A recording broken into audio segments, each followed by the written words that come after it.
Siapapun Presiden Republik Indonesia, ya siapapun, ketika dia belum menyatakan bahwa rakyat Indonesia dibebaskan dari pajak, maka dia bukan presiden yang terbaik. Sepanjang presiden itu masih bergantung pada pajak rakyat sebagai sumber pendapatan negara, maka dia presiden yang gagal. Itu pernyataan keras saya. Tentu pertanyaan mendasarnya adalah, mengapa begitu? Ya, karena negara hidup dari pajak rakyat. 80% sampai 82% negara pendapatannya itu dari pajak. Sisanya itu PNBP, pendapatan negara bukan pajak. Hanya 18% sekian. Anda bisa bayangkan. Dari gaji TNI, Polri, gaji aparatur sipil negara sampai semuanya. Termasuk gaji presiden, menteri, dan tunjangan segala macam itu. Semua hidup dari pajak rakyat. Dan pajak itu adalah pajak penghasilan. Anda bisa bayangkan. Ini anomali kita bernegara. Secara objektif saya harus mengatakan bahwa negara ini semula tujuannya dibentuk adalah untuk kesejahteraan, kemakmuran, dan keadilan sosial. Itu prinsip utama negara ini dibentuk. Ada 4 hal yang membuat sebuah negara itu didirikan. Yang pertama ada wilayahnya, yang kedua ada rakyatnya, dan yang ketiga ada pemerintahan yang berdaulat. Nah, adanya pemerintahan itu tugasnya adalah sejahterakan, makmurkan, dan menciptakan keadilan, mencerdaskan kehidupan bangsa. Tugas pemerintah itu.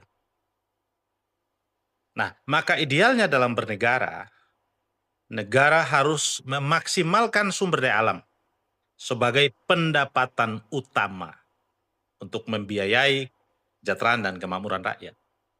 Bukan pajak. Ini problem kita, bukan pajak. Sebuah anomali yang nyata di depan mata kita.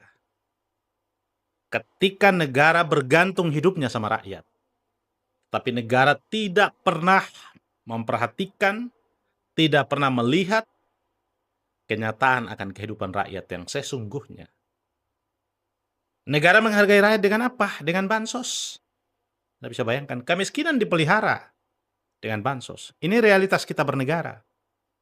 Ini kenyataan kita bernegara, kemiskinan dipelihara. Kemiskinan dijadikan sebuah kebijakan yang kemudian dikelola dengan menggelontorkan bantuan sosial. Bukan dihapuskan, tetapi dipelihara.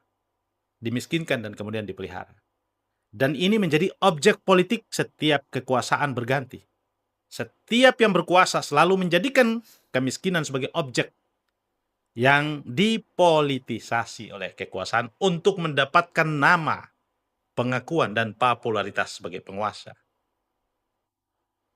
Maka realitas ini harus kita renungkan, harus kita pikirkan. Pertanyaan mendasarnya, kemanakah sumber daya alam kita? Apa yang menjadi makna yang paling hakikat di dalam pasal 33 Undang-Undang Dasar itu diterapkan atau tidak? Jawabannya tidak. Lalu sumber daya alam kita kemana? Sumber daya alam kita dikuasai oleh asing dan asing. Di luar negeri asing, di dalam negeri asing. Sebuah realitas yang tidak bisa terbantahkan. Pertanyaannya adalah, kenapa sumber daya alam kita yang melimpah, kok negara hidup dari pajak? Jawabannya sederhana. Karena sumber daya alam kita semuanya sudah digadaikan, dikontrakkan kepada pihak asing.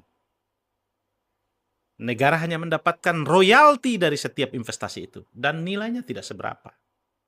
Anda bisa bayangkan.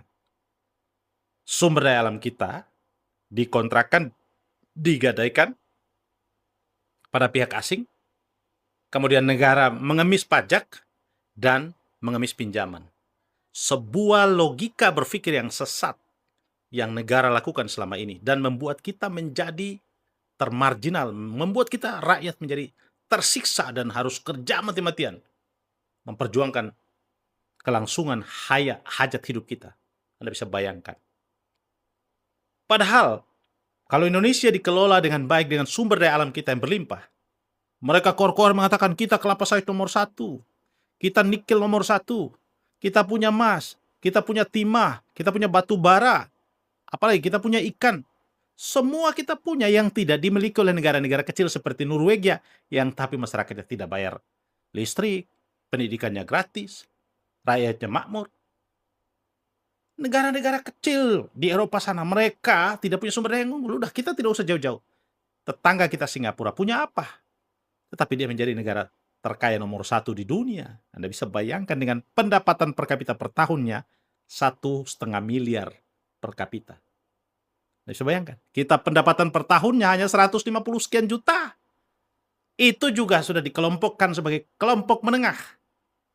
Dan yang miskin, yang miris, Anda tahu pendapatan per tahunnya hanya puluhan juta. Karena 600.000 per bulan Anda hitung. Kalau dikali 12, berapa puluh juta itu?